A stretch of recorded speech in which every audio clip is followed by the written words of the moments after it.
A very happy morning, children.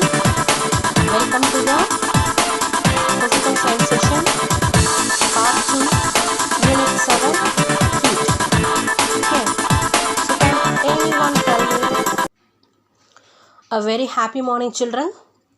Welcome to the physical science session, part 2, unit 7, heat. Okay, so can anyone tell me what we dealt in part 1?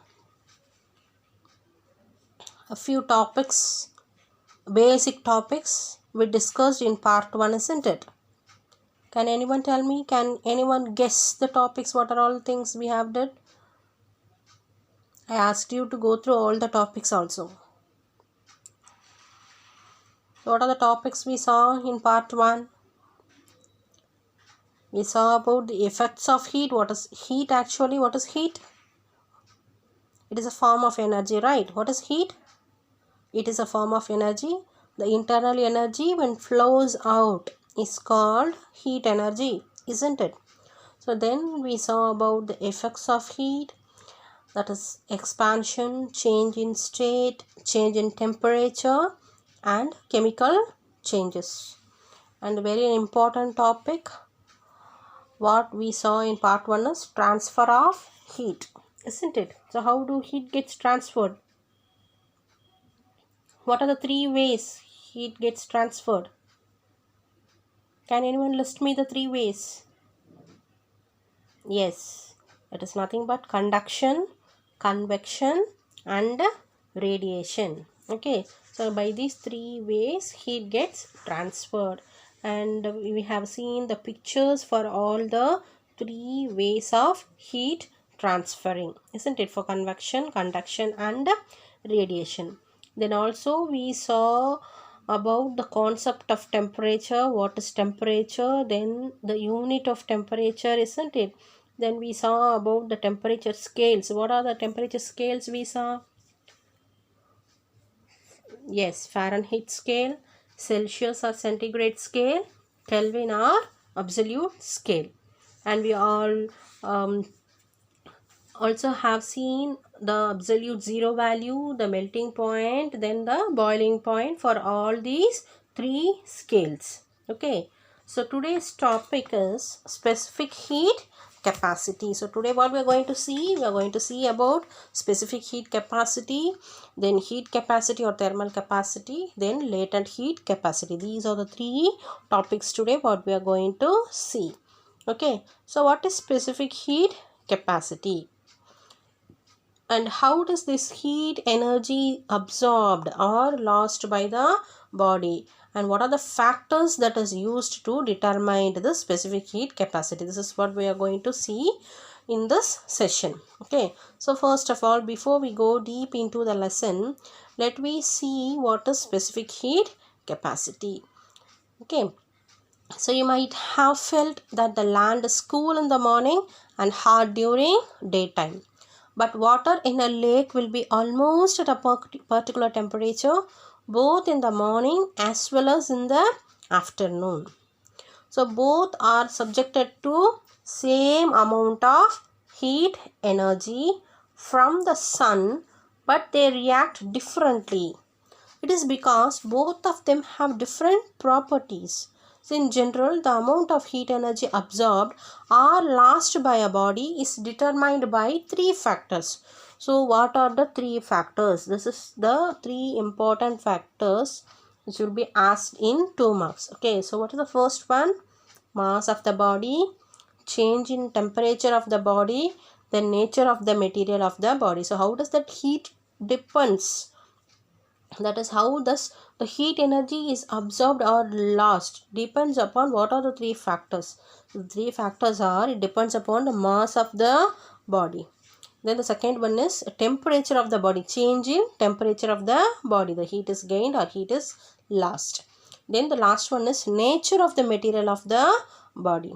Okay, so nature of the material means whether it is in solid state or is in liquid state or in gaseous state. So depends on that the heat energy is absorbed or lost. So for that you have to do some experiments. Okay, so you have to do some experiments Okay, to find the specific heat capacity, we have some of the observations.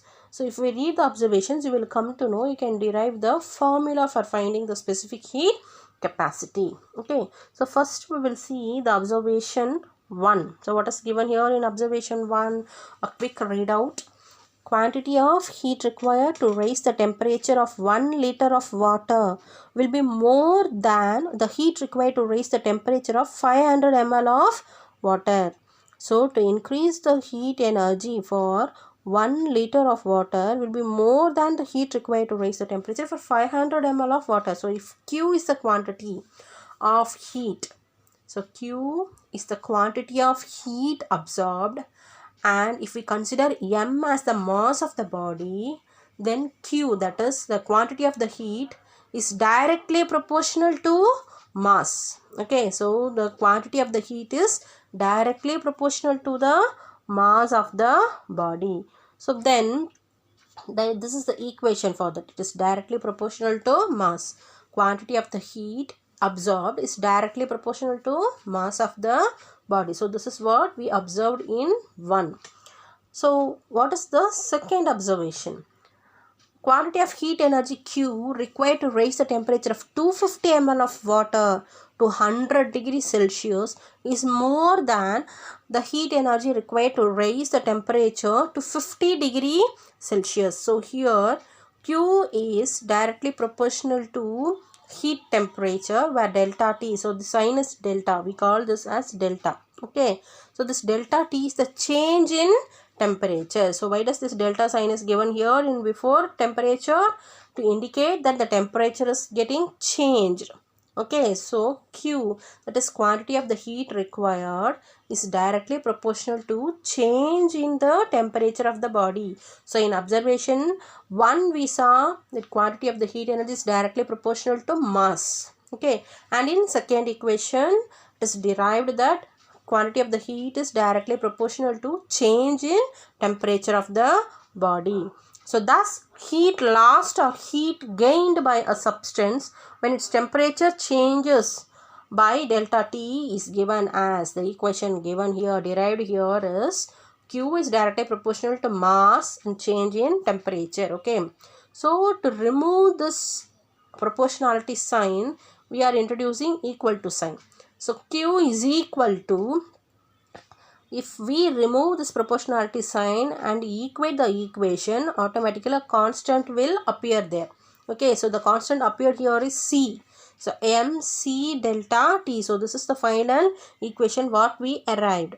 So from the above equations, the absolute temperature and energy of a system are proportional to each other. Okay, so here mass, the change in temperature and the quantity is everything proportional to each other. So proportionality constant is the specific heat capacity of the substance. So the C, what the introduced constant, what letter we introduced here? We introduced C. So that C is nothing but it is the specific heat capacity of the substance. So from that equation, let we derive the formula for finding specific heat capacity. So what will be the final equation then?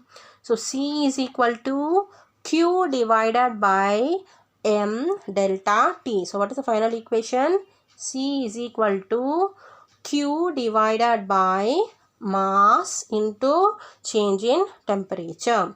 So definition of specific heat capacity, very important 2-mark question. Definition for specific heat capacity. So thus specific heat capacity of a substance is defined as the amount of heat required to raise in the temperature of 1 kilogram of a substance by 1 degree Celsius or 1 Kelvin. So read it once again, you will understand what is given there.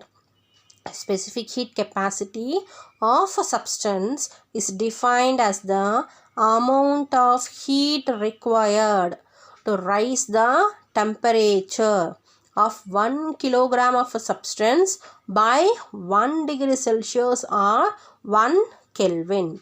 So what is the SI unit of specific heat capacity? Joule per kilogram per Kelvin, or it is written as J kg minus 1 K minus 1. The most commonly used units of specific heat capacity are joule per kilogram degree Celsius and joule per gram degree Celsius. Okay, is that clear? So this is very important question. Is that clear, children? So among all the substances, water has the highest specific heat capacity and its unit is 4200 joule per kilogram degree per Kelvin. Okay, so what is the specific heat capacity of water value? This is a constant value. So in formula, while doing formula, that is while doing the problems, you should know the value for the specific heat capacity of water. Okay, this is the constant value for specific heat capacity of water. So what is the value for specific heat capacity of water? 4200 joule per kilogram per Kelvin. Okay, so can you read out the definition again for the specific heat capacity of a substance? The specific heat capacity of a substance is nothing but is defined as the amount of heat required to raise the temperature of 1 kilogram of a substance by 1 degree Celsius or 1 Kelvin.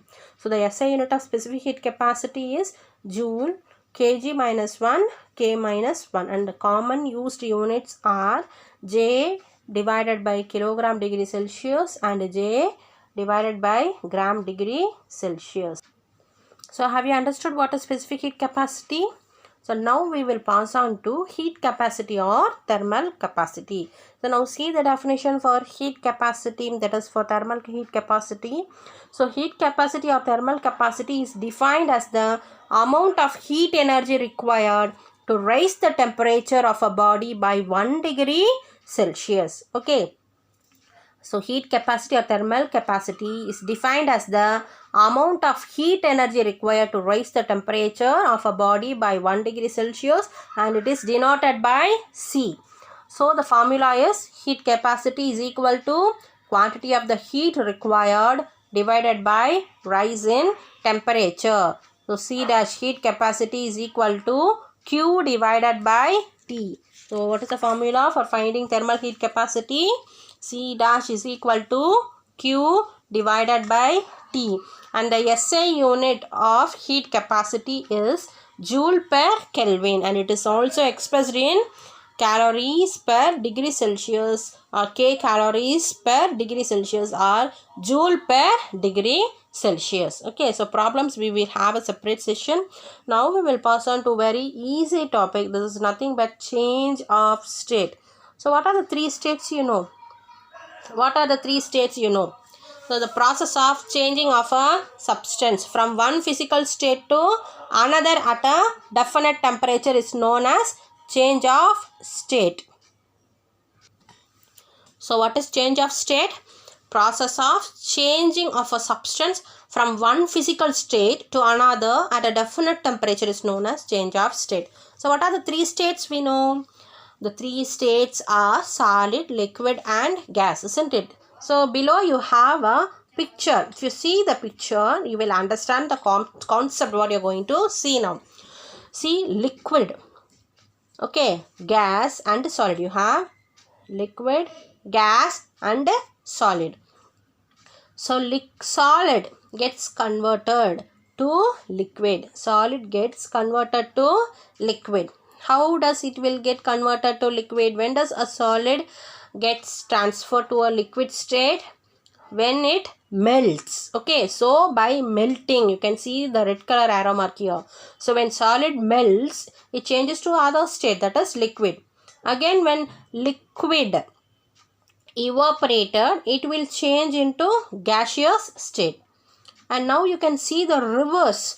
So when gas deposits again as solid, and again when liquid freezes, it becomes solid. Okay, when gas condenses, again becomes liquid. So this change of state is a reversible process. So what is change of state? Change of state is nothing but when melting, evaporation and sublimation occurs, solid gets converted to liquid and liquid to gaseous form, and solid again in sublimation, during sublimation gets converted to gaseous state without the intermediate state, that is without getting converted to liquid state, straight away it gets converted to gaseous state. So the process is sublimation. The reverse is also possible. So gas again when deposits it as solid, and liquid when freezed become solid, when gas condense becomes liquid. Okay, so this is a reversible process. So this is what the explanation given here fully.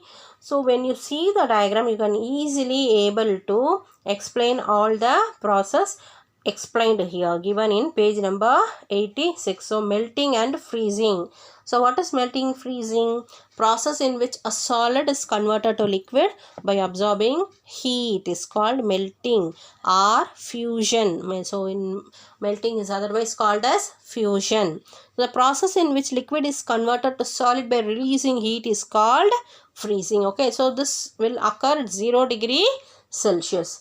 Then boiling and condensation, see the definition here. The process in which a liquid is converted to vapor by absorbing heat is called boiling or vaporization. And the process in which a vapor is converted to liquid by releasing heat is called condensation, and this will occur at 100 degree Celsius. Then what is sublimation? The process in which a solid is converted to gaseous state is called sublimation. So the examples are given here. So this is a 2-mark question actually. So some solids like dry ice, iodine, frozen carbon dioxide and naphthalene balls change directly from solid state to gaseous state without becoming liquid state. Okay, such process is called as sublimation. And you have given a graphical conversions of these states, 3 states. So in x-axis you have heat, and in y-axis temperature, melting point and boiling point is given, and you can see the graph how this grows. Solid melts, then becomes liquid, then vaporizes, becomes gas. Again the reversible process, when condenses, gas becomes liquid, freezes, it becomes solid. Okay, so these are the various stages of conversion of state of matter. So far we have seen what is latent specific thermal heat capacity and specific heat capacity. Then we discussed about change of state. Okay, so now we will see what is latent heat. What is latent heat? Latent means in Latin it is called as hidden. It is called as hidden. So it is nothing but hidden heat.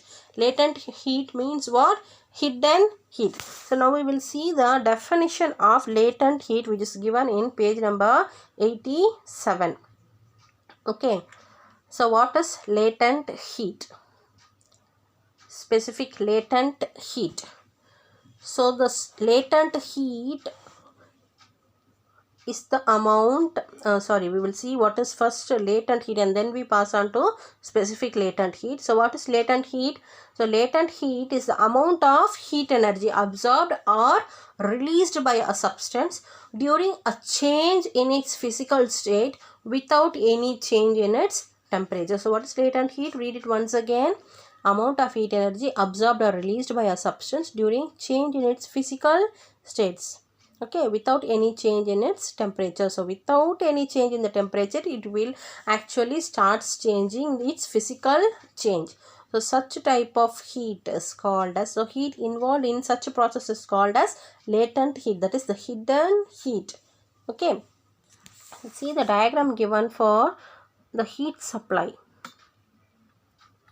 So latent heat of vaporization, temperature remains constant as liquid turns to gas. Then there is a mutual cessation there, that is you can see a straight line over there. So that straight line again indicates that latent heat of fusion, temperature remains constant as solid turns to liquid. Okay, so this is a small graphical indication for latent heat. Is that clear? So now we will see what is specific latent heat and what is the formula that is given here to find the specific latent heat. So what is the definition for specific latent heat? And before that we will see the symbols that is given here. What does that symbol indicates? So latent heat when expressed per unit mass of a substance, it is called specific latent heat. So what is specific latent heat? When latent heat is expressed per unit mass. Okay, when it is expressed in mass of a substance, it is called as specific latent heat, and it is denoted by the symbol L. So latent heat. Okay, so keep that in mind. So it has to be denoted by capital L. And again, if Q is the amount of the heat energy absorbed or liberated by m, that is mass of a substance, during its change of the phase at a constant temperature, then specific latent heat is given by L is equal to Q by m. So hence, how will you define specific latent heat? It is the amount of heat energy absorbed or liberated by unit mass of a substance during change of state without causing any change in temperature. Okay, so the heat is absorbed, or it may sometimes it gets released by a particular mass of a substance. Okay, during the change of state, that is solid to liquid or liquid to gas, or the reverse, but without change in the temperature. So that is called as specific latent heat, and the unit of specific latent heat is joule per kilogram. Is that clear?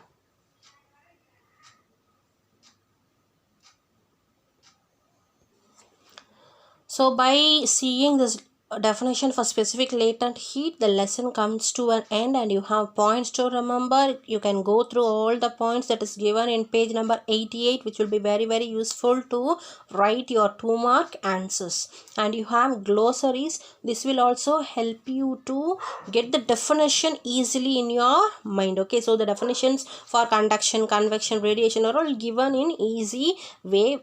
Okay, so go through all these points to remember, and glossaries given in page number 88. Now we will discuss the textbook exercises. Okay, we will discuss the answers for choose first. So calorie is the unit for what? Heat, work, temperature and food. Calorie is the unit of heat. Okay, calorie is the unit of heat. Second one, SI unit of temperature is, temperature's SI unit, Fahrenheit, Joule, Celsius, Kelvin. Kelvin, very good. Kelvin is the answer. Third one, two cylindrical rods of same length have the area of cross section in the ratio 2:1. If both the rods are made up of same material, which of them conduct heat faster? Both rods, rod 2, rod 1, none of them. So the answer is rod 1. Okay. Which mode of transfer of heat molecules pass on heat energy to neighboring molecules without actually moving from their position? Is it radiation, conduction, convection, or both B and C? Actually moving from their position. So in which definition we saw this? Radiation. Very good. In radiation, this process takes place. Okay. Fifth one, a device in which the loss of heat due to conduction, convection or radiation is minimized. Is where it is minimized, in which substance it is minimized, in which device it is minimized, in solar cell or solar cooker, thermometer, or in thermal flask. Loss of heat due to conduction, convection and radiation. Yes, thermoflask. That is why the substance what we keep inside this device are always heat, because it doesn't allow the heat to liberate by the 3 process given there: conduction, convection and radiation. Okay, so now fill in the blanks. Fastest mode of heat transfer is, what is the fastest mode of heat transfer? Radiation. Okay, PDFs will be uploaded, children. Please just listen the answer. Okay, just try to tell the answer. If you get the answer, it's quite well and good. If not, I am giving the answer. You can check it. PDFs will be uploaded. During daytime, air blows from dash to dash. During daytime, air blows from sea to land. Liquids and gases are generally dash conductors of heat. Liquids and gases. Very good. Poor conductor of heat. A fixed temperature at which matter changes state from solid to liquid is called what point? Melting point. Exactly, melting point. Okay, so now the classwork. In classwork, I want you all to write 4th Roman. You have answer briefly, isn't it? You have 8 questions there. All the definitions are actually important, but very very important questions I will tell you to write in the classwork. So you can write 4th question, differentiate convection and radiation. 5th question, 6, 7 and 8. 4, 5, 6, 7 and 8. All the last 5 questions. Okay, 4, 5, 6, 7 and 8. Please make a note of it. You have to write all these 5 questions in your classwork. Okay, all are important questions. Definitions, specific heat capacity, thermal heat capacity, then specific latent heat capacity. Okay, everything. All the 3 questions plus 4th and 5th question. Very, very important questions. So, please write it in your classwork. Then, detailed answer. You have 3 questions there. Explain convection in daily life. What are the changes of state in water? Explain how can experimentally prove water is a bad conductor of heat. How is it possible to heat water easily while cooking? So write the second question in your classwork. Second detail in your classwork. You have 3 numerical problems, right? How many numerical problems you have?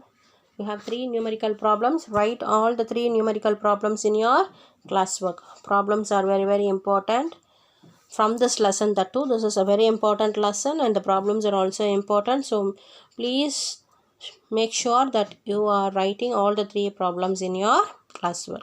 Is that clear, children?